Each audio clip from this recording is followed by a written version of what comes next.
As I promised, I'm bringing to you episode number 2. We already made it through episode number 1, and I'm here to tell you that was the first video that I did as a part of this YouTube podcast thing.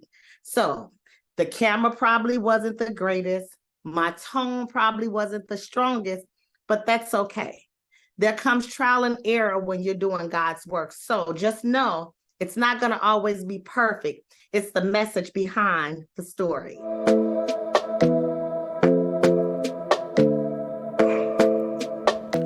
Welcome, wonderful souls, to Holy Healing Talk with your girl April, founder and CEO of Holy Healing Chronicles. This podcast is a part of our mission to create a safe space for people to express their emotions and heal their hearts. We have amazing things happening, so stay tuned. But in the meantime, join our email list at www.holyhealingchronicles.org. We hope you enjoy the Holy Healing Talk. Welcome, wonderful souls, to the Holy Healing Talk with your girl, April. This platform is a gateway to the world of boundless joy, healing, and transformation. So let's get started on episode number 2, which is the breakthrough. Now, mind you, when I ended our last episode, I told you all and I reminded you all that God is real and he's always there with you. But I'm going to show you and express to you and tell you how you can still get in your own way. Okay, so here we go. So as you know, I ended up in the shelter. I had my room and I was ready to get started on this journey called life for real. I was ready to be a real adult and not stay in that immature mindset. But guess what? I kept getting in my own way. So I made it to the shelter on January the 8th, 2003. Mind you, I was pregnant. And so I had to get comfortable in a very uncomfortable situation. God brought me to an unfamiliar place out of my norm. So you have to know I was very uncomfortable. I didn't trust anybody. However, I had to push through and get out of my own way. So I received it. I stayed. I met friends while I was in this shelter. It started to look a little up, but it's nothing like having your own. So I was on a mission to do my best. I wasn't ever going to be in this place again. So I had strived and worked hard to get out of this situation.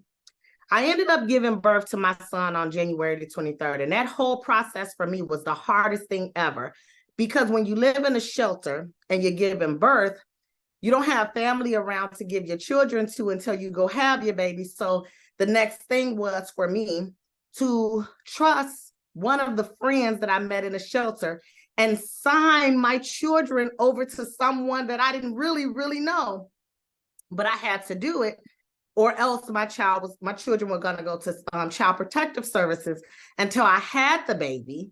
And then once I had the baby and came back to the shelter, they would release the baby back, my kids back to me. I didn't want to go that route. So one of the ladies in the shelter agreed that they would watch my children, take care of them for the 2-3 days that I was in the hospital so that I can give birth, and to which she did. I ended up coming home from the hospital and they gave me a baby shower. I had a baby shower. They gave me nice gifts. My advocate worker really looked out for me. I ended up staying in the shelter for approximately 3 months. In that 3 months, I found my place. I struggled hard to figure things out, what was my next move. I called boyfriend number 3, and he ended up coming down to Green Bay to be with me and help me with our newborn son and my other 2 children. That was the beginning of a whole experience, right? I always wanted the perfect family. I always wanted the husband, the wife, and the children. That was my dream. I experienced that as a child in unfortunate situations.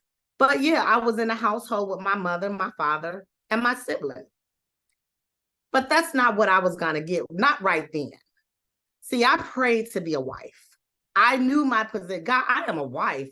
I'm a nurturer. I'm a mother. I am a wife. So I always kept that mentality. And through this process, even though boyfriend number 3 was just boyfriend, you know how us young girls do. This is my husband. This is my husband. I was claiming something that God didn't even give me. I chose that.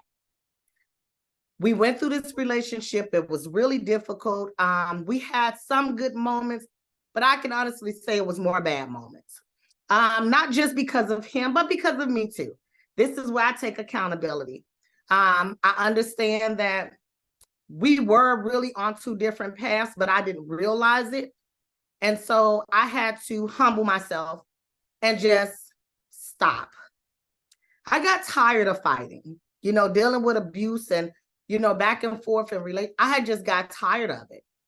So I just started to shut down a little bit and just kind of like sometimes just take it. But it was my mouth. Like I would always ignite the fire because I always had something to say. I'm just now learning in my healing process, sometimes it's okay to shut up. But I didn't know that then. Remember, I didn't have a role model, anybody to teach me how to be an adult, teach me how to be a good companion in a relationship. So these are things that I'm learning along the way. And I wanted to look the way I wanted to look. I didn't just trust the process and go with the flow. But because I continuously chose my own poison, I got what I was supposed to get because that's what I chose. I ended up like being with him for 10 plus years. And in that 10 plus years, we ended up having a daughter. So now I have 2 children with boyfriend number 3. My pride and joys. Love them. They are supposed to be here. I would never take it back. I got what I was supposed to get out of the circumstances.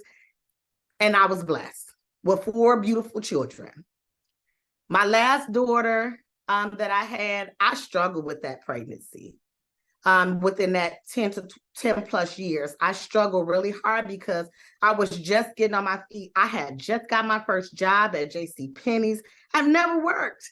And I got my first job at JCPenney's. And when I tell you, I was executing. I was in the shoe department. I was happy about being in the shoe department. My sales was good. I mean, I was like, yes, I'm doing this. I'm really doing this. I'm working hard to not go back to what I just experienced. I was promoted in JCPenney's. I went from the shoe department to the jewelry department. Oh, yes, I'm rising. I'm going up. But in the same token, in the same matter, I'm like still hurt within. I'm wearing a whole mask. Like, yeah, I'm doing it. But I'm really like, God, I'm working hard to keep this. I'm fearful if I drop the ball, then I'm going to be back where I was. So this 4th child, like, God, like, what am I doing? It was so real to where I had to reach out to my landlord. I felt so bad to where I was saying to her, I apologize. I'm not in your house, just another Black girl here, just making babies, and just giving her this whole story. And she's like, April, you're okay. Why are you telling me that? Because I didn't want to look how I felt. So it was always me trying to tell everybody everything so that they wouldn't see what I really felt on the inside.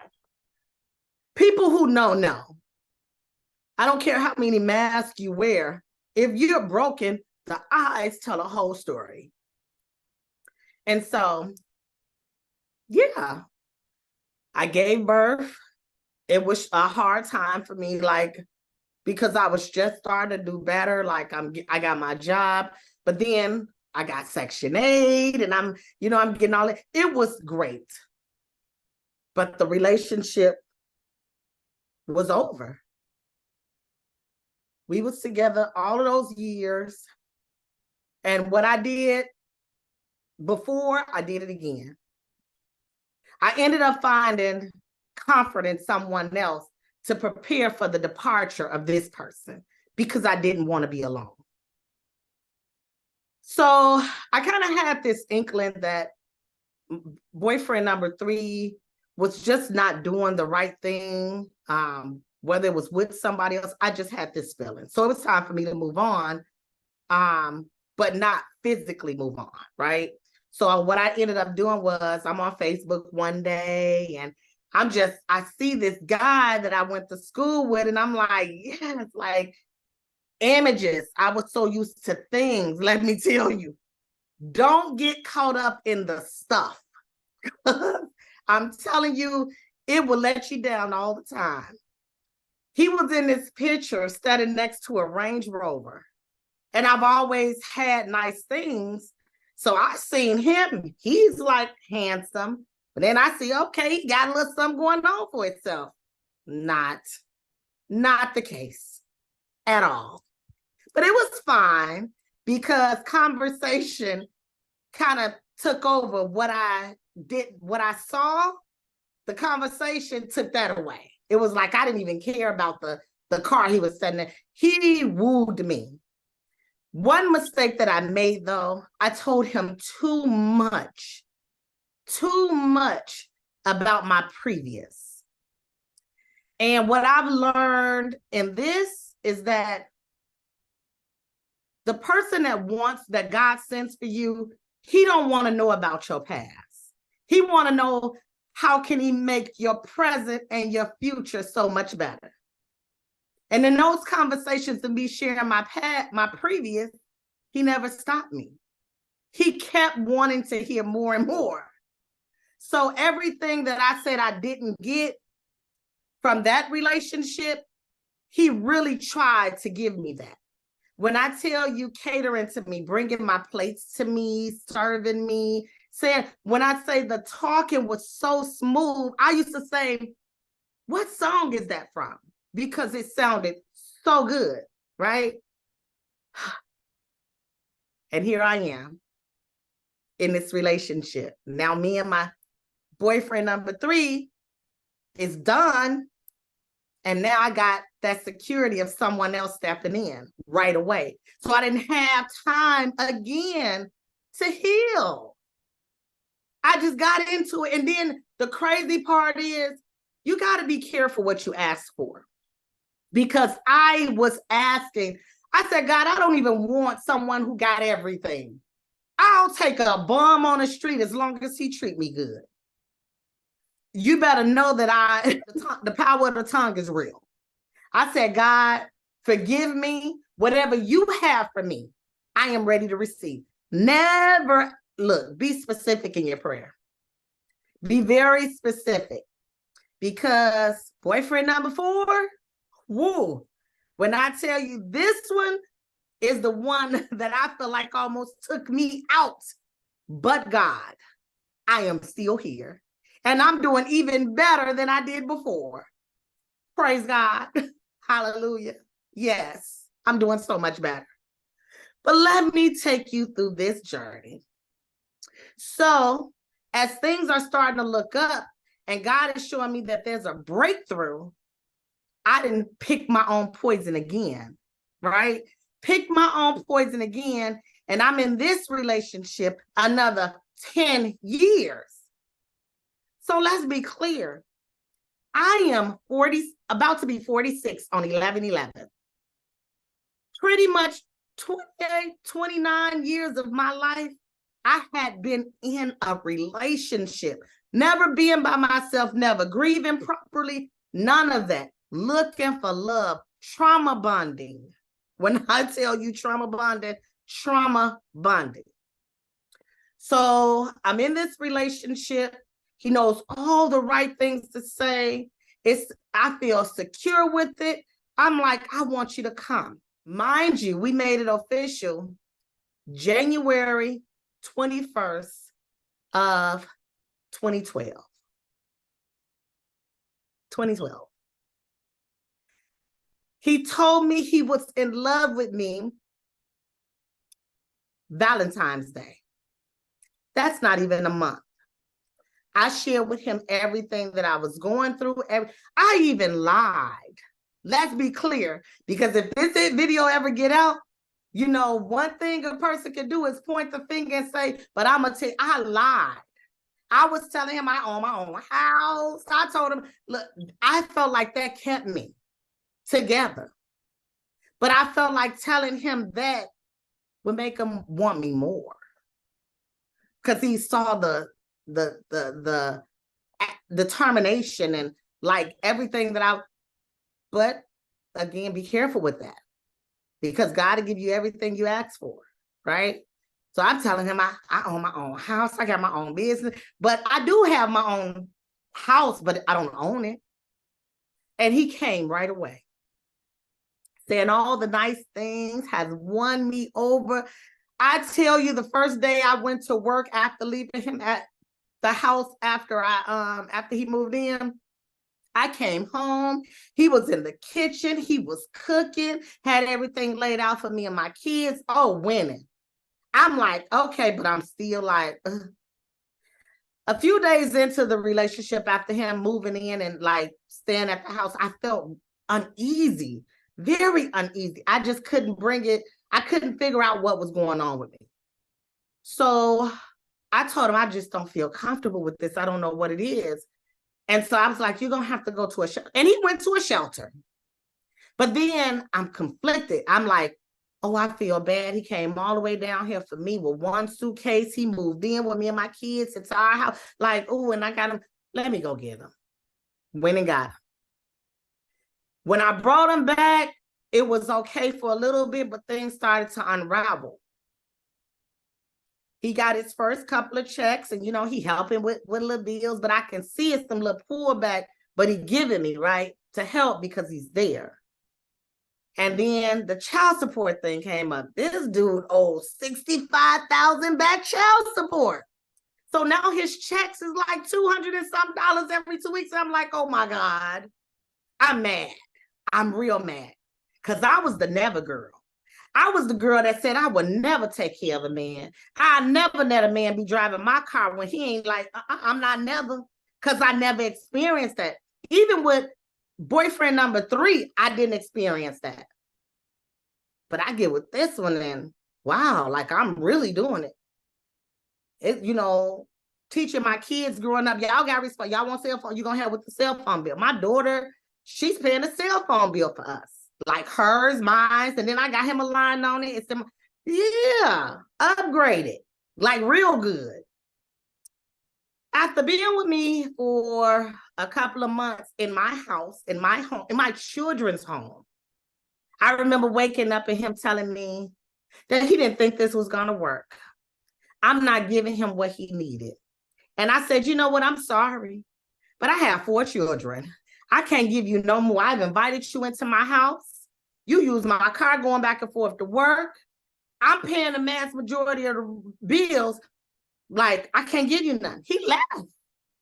But then he realized when he was leaving, he was going back to Chicago to live, sleep on the floor, live with a grandma, whatever the case may be. He came right back. And what I do? Open the door. For the first time he came back, he actually went and stayed with a friend that he met at work. So then I let him come back.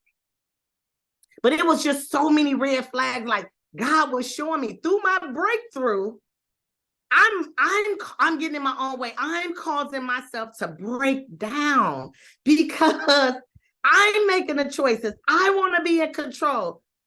And that was 10 years. When I had the option to buy my first home in May of 2014, my first home, 2014, right? I remember prepping to go inside. And he said, we're together 2 years now.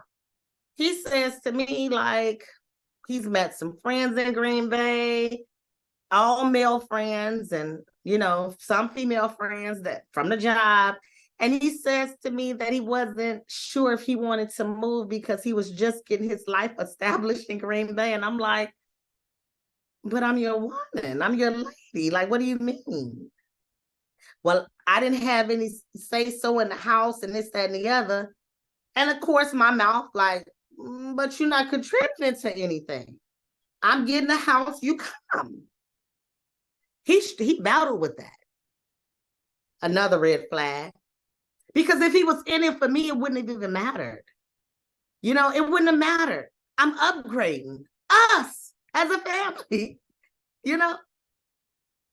So yeah, I'm working. I'm a CNA. I get promoted. I'm a program manager. I'm running group homes in Green Bay and overseeing. And I'm like, yeah, I'm doing this. And I learned the business so well to where I said I want to open my own. From Green Bay to Milwaukee. And I started my own assisted livings, my own group homes, my own adult family homes.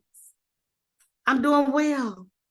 I remember in a conversation, he said to me, we're not going to be together long. And I'm like, why? Money gonna separate this. And I said, why would you say that? He just had this feeling. If he didn't get what he wanted, in so many words, he was telling me, if I didn't get a portion of what you're doing, we ain't going to work because I'm here with you while you're doing this. Okay? So he's working. You know, child support still hitting the pockets. I take off work, taking him back to Rockford, Illinois to get his child support and everything situated and all of this good stuff. Come to a point where he get a little bit better. So I'm ready to open up my group homes. And when I'm getting prepared to open them up, I'm like, I can't work a full job and do this. So it took me 10 months. I quit my job. He said that he'll take responsibility. For 10 months, he paid the mortgage. He paid the bills to him and my daughter. And I'm hustling, bustling, trying to get this business started. In the process of him, he working, he never really at home because he's working a lot to contribute for these 10 months. And I'm like, thank you. But in the 10 months, he going back and forth to Chicago. And my daughter want me to come all the time. In the back of my head, I always knew he was with his baby mama. When you talk about somebody so badly, when I tell you it was like the female tendencies, he talked about her so bad to where I'm like, yeah. He still messed with her. But because I didn't want to be alone, I endured it. Just hearing the words of him telling me I'm better than her. I got more accomplished than her. Oh, you think I'll leave you to go back to that? These are the things he said. So that kind of kept me a little bit. But I always had in the back of my mind, he never stopped messing with her. So I remember us just moving on. We're going along. After the 10 months, the 11th month come and I'm opening my group home. I got my first residence in there. And he leaves. By the grace of God, my son ended up getting a refund check from college because he was in school. So my son covered the mortgage that month. And then the month after that, I had it together. In that time, it was just back and forth. I always let him back. I'll put him out all the time. He got into wanting to do music and he meeting people like, and you know, he even went, it was just so much to where it was draining me. I didn't look, when I look at myself now, I feel like God is with me. I felt like there was spirits surrounding me that wasn't okay. I felt broken. I felt hurt, but I felt like, God, this was all I could do. I'm getting older. My kids getting older, about to go off into their lives. I don't want to be alone. So I'm going to endure this. Having conversations with them, telling them I don't feel like I'm a priority. I don't feel like I'm number one. Well, you know what? I wouldn't feel that way because I'm not his wife. God knew that wasn't my husband. I had expectations for someone, and I didn't even have expectations for myself. So I get through that. As much as I fought hard to not keep taking him back, at least let me be his friend, God. But God said, you need to remove it all. But I get in my own way. I want that to be my friend. So we didn't talk as much as we used to. We was on FaceTime all day, every day. And that became depressing because I'm going to work and he's in a dark place in his bed. I'm like, ugh, but I that's just what I wanted. I eventually said, okay. One day I was crying on the phone and I was like, I pray for you. I pray for us. I pray for you to be a better man to me. And he checked me real quick. He said, don't pray for me, pray for you. I don't know what it was about that statement, but I said, oh, okay. After that, I didn't talk to him for over a month or so, maybe even longer. And he had a way to get back to me by always randomly calling or texting and saying, hey, Miss Findley. And I already knew I'm not strong enough to even hear his voice, but I would take the call because I just wanted him to love me. I wanted him to give me everything that I couldn't give myself. I started to get better. But when he made those calls and come back, I just felt like, go back. I felt lonely, alone. So I did it, right? That became the norm. We wouldn't talk for a month. We'll call, trying to figure us out, how we going to get back together. And it was one occasion, it was in the evening. I came home from work and I'm like, we're on the phone, we're just talking. I'm like, what are we doing? And he's on the phone saying to me, we just take it one day at a time. Let's not rush it. It's so smooth. Like, okay. The next morning, you know, you grab your phone and go to the bathroom. I grabbed my phone and went to the bathroom. And I had a message from a young lady saying, you don't know me. She knew of me. She knew all about me and my children, situations that happened with my son. Like when I said, like, he was set out to tear me down to everyone that he can encounter. So I called her and she wanted to share a lot of things with me. And typically I don't get involved with that. But I say because I would like, be what I was in the world. Be why you know? Nope. I said, hey, how can I help you? What's going on? I said, well, I'm not with him. She said, I know you now, but I left a recording in his house. I was with him on Friday. He had another woman there on Saturday. And then after she left, he had you on the phone saying that y'all gonna take it a day at a time. He didn't slept, gave fellatio, all that to 2 different women in one weekend. She had the whole recording and let me hear everything. I was disgusted, but I was hurt, but I loved him, right? I loved him. I called him, I shared. And in the process, she still shared with me that he had a new baby. And guess with who? His baby mama. The one that he would go to bed, argue with me with. I ain't with her. She ain't this. She's an alcoholic. She needs to go to talking. When I say talk about her, talk about her, talk about her. But then it let me know that he did the same with me because the text messages, the screenshots that this lady was sending me of me. He even went as far as to say my best friend and I was lesbian. And when we you said no. She's a professional IT person. She rigged him up. Continue to lie, master and manipulator. But again, I'm not here to just I'm telling you my story. But see, I'm going to acknowledge that I had choices, that I picked my own poison, and that's why I was enduring what I was enduring. Because I should have known better. I seen the red flags, but because I got in my own way and I want to take control, this is what I got. I can't blame him. I got to acknowledge and take accountability. I chose this. So here we are. Of course, what we do, we take it to him. You da-da-da, you this, you that.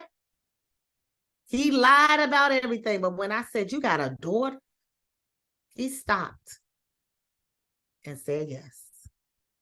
Now, this just happened in 2021, October. My birthday was November the 11th, 2021. My daughter had plans to take me to Chicago to have a nice dinner in one of the really elegant restaurants. She got me a hotel suite. It was just immaculate. Now, my children, one thing I could say about them, and you got to know, as we do these podcasts, I'm gonna have one where I'm gonna do it with my children, one by one. And they'll be able to share with you some of the things they watched me endure, some of the things they were angry with me about, a lot of things they were angry with me about, but most importantly, how they just wanted to see me happy. My children knew that I was enduring. They knew that I wasn't happy, but he somewhat was someone who made me happy. Or not just made me happy, somebody that I just wanted to be with. So what they do, they invite him out to the dinner. I'm excited because he shows up, but he showed up to everything that was free for him. My daughter had a bill for $600 plus, paying for everybody, all her siblings, me and him. And he didn't offer a dime, but he ate good. He slept at the hotel that she paid for me. But that's what I chose. And I'm so apologetic to my children and my daughter because they did what they thought was okay just to see me happy. And as a mom, I knew it wasn't right, but because I wanted what I wanted, I just can honestly say now, and taking accountability, I disregarded their feelings. But they loved me so much to where they wanted me to be with what they thought made me happy. The day after my birthday that year, he has to go to work. So I go back to the West Side to see him and go have lunch with him the day after my birthday. And he had his driver's thing to where he just needed a valid car so that he can reinstate his license. It was raining and snowing that day so bad. I'm in a car, so I don't have on a big jacket, right? But because he wanted his license and I was there, I stood in a sleet snow so he can go get his license. And when he got those licenses, he's like, yeah, he forgot all about me. All he said was, thank you. The day after my birthday. Mind you, he proposed to me on my birthday. Had the audacity to take me to the mall where he bought the ring from. Not that price mattered, but in this situation, it did. Because I know if it was something that he wanted for him, it wouldn't have been no price tag on it. But it was a limit to mine. And in that same day, I bought him one. I bought him a ring just to wear to be prepared for what I thought my marriage. Nope. God had already shown me it wasn't going to happen. It was crazy because my children was like, Mama, you're not getting married. My baby girl was like, it's not going to happen. He only did that because that's what you wanted. He didn't do it because that's what he wanted. And he knew that it was going to fall apart. Y'all was going to get into it, and that was going to be all reason for him to cut it off. to which happened. We had a wonderful Christmas again. Christmas, I was so excited about this proposal and me apparently being a fiance, to where I went crazy for Christmas for him. Laptop, the real expensive one where you turn it around. I went crazy. Like, I think my kids like 2 pairs of Timberlands, like clothes and everything.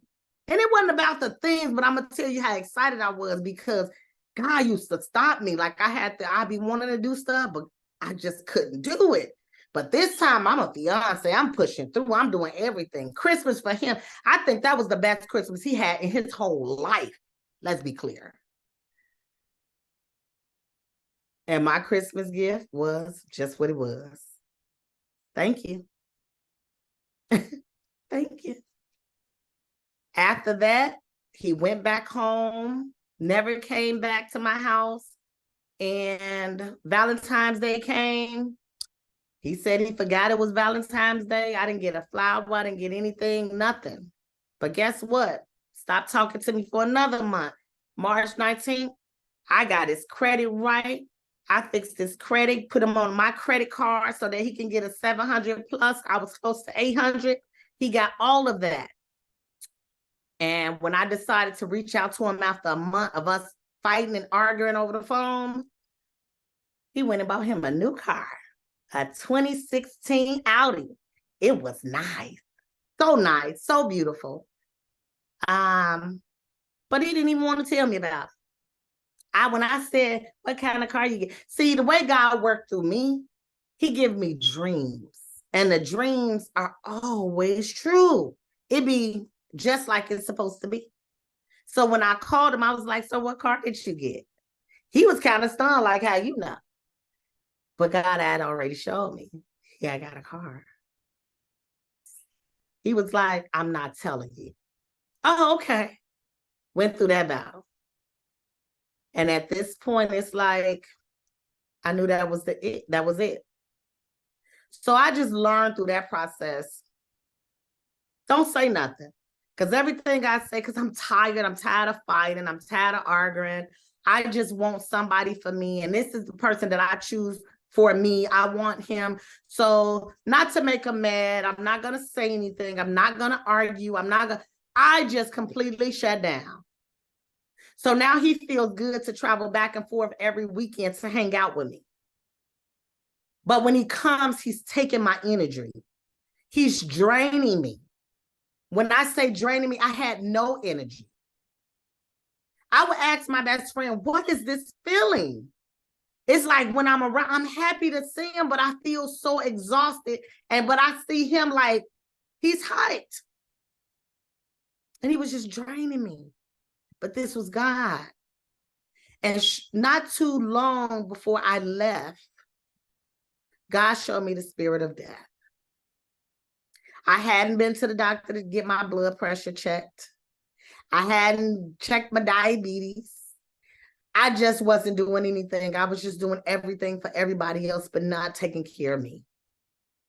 But every time he came for the weekend, I'll get dressed and I'll go. Mind you, I'm going through a whole situation because I'm about to transition from Milwaukee to Texas. So all my furniture is gone. I got bins packed up and everything that I'm taking is in one room. And I'm living like that. And he's coming every weekend to hang out with me. Can I be honest? The only thing that kept me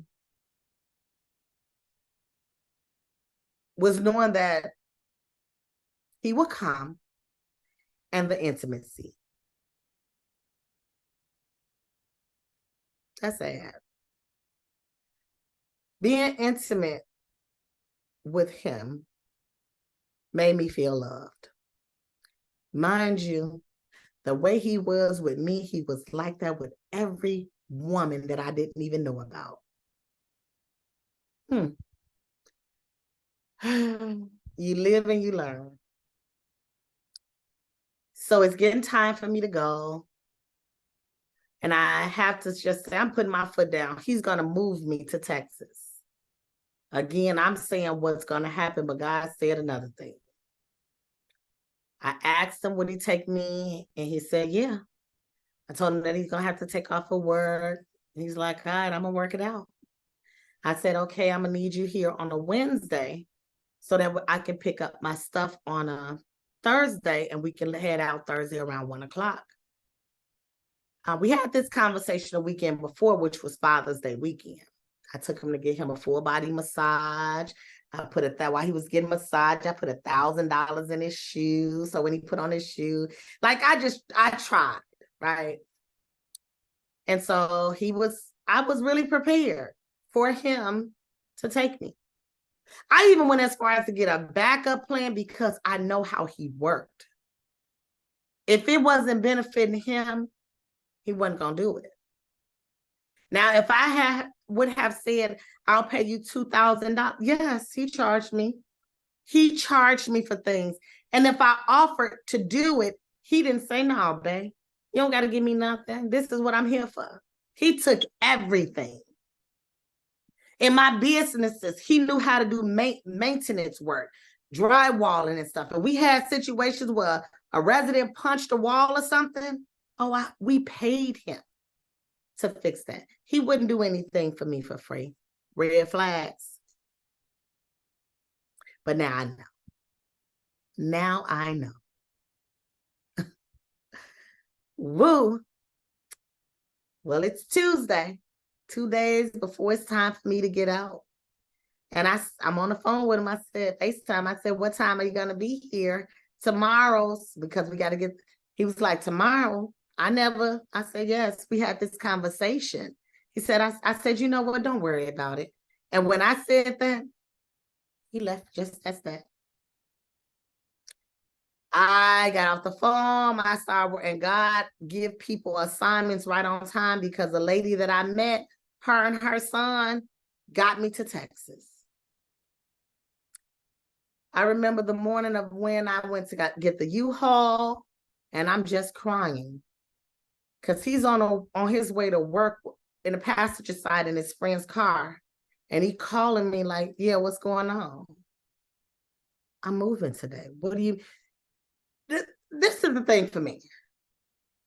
Okay, you didn't want to take off of work all them days to drive me to Texas, but you didn't even want to come to Milwaukee to see me off. I was coming to a whole nother state, 1,000 miles away, and you didn't even want to see me off. That's how I felt. I felt like, wow, another 10 years with him. And all I did was help him where I needed to help him so he can go on his way. And everything that I did for him, he went and did it with some, I ain't gonna say the word hate because it's supposed to happen exactly like it's supposed to happen, but I did not understand. I just didn't understand why he couldn't love me. But God. But God. So I'm off on my journey to Texas. My friend at the time, her and her son drove my U-Haul. I've never driven further than Chicago on my own. Long distances that I always said I couldn't do, but God forced me to do it. God forced me to do it. I got on that highway at 1 p.m. and I fled. Like Jesus told Abraham, I fled to a whole nother place. Another place of unfamiliarity. Another place that I didn't know what was on the other side for me. But I drove 17 plus hours with my 3 younger children and my 2 dogs, and I made it to Texas. That breakthrough right there alone was everything. When I tell you there were people praying for me that I didn't even know, because I drove 17 hours plus no breaks, just 2 fill-ups. 2 fill-ups. And I never once was sleepy nor tired. When I finally made it to Texas, the only thing I wanted to do was really take a shower. I took a shower when I got to the Airbnb, and I just sat and relaxed. But I wasn't sleepy. I wasn't tired. God said you were obedient. He said that I was obedient, I should say, because I left. And he said, I'm going to make sure you make it there safe. You're going to be comfortable because I'm with you. 17 hours plus. I drove straight, filled up twice, and I was okay. Woo! Breakthroughs is amazing. But wait till you hear about part 3, because part 3 is the healing and the spiritual journey. Now, this one is going to take you back. If you want to know more, please get my book, Healing the Holy Heart, A Walk Through My Emotions of Life. I'm just giving you all a surface of the endurance. I'm giving you overcoming. I'm giving you God's promise of never leaving nor forsaking you. But part 3, episode 3, is gonna be everything.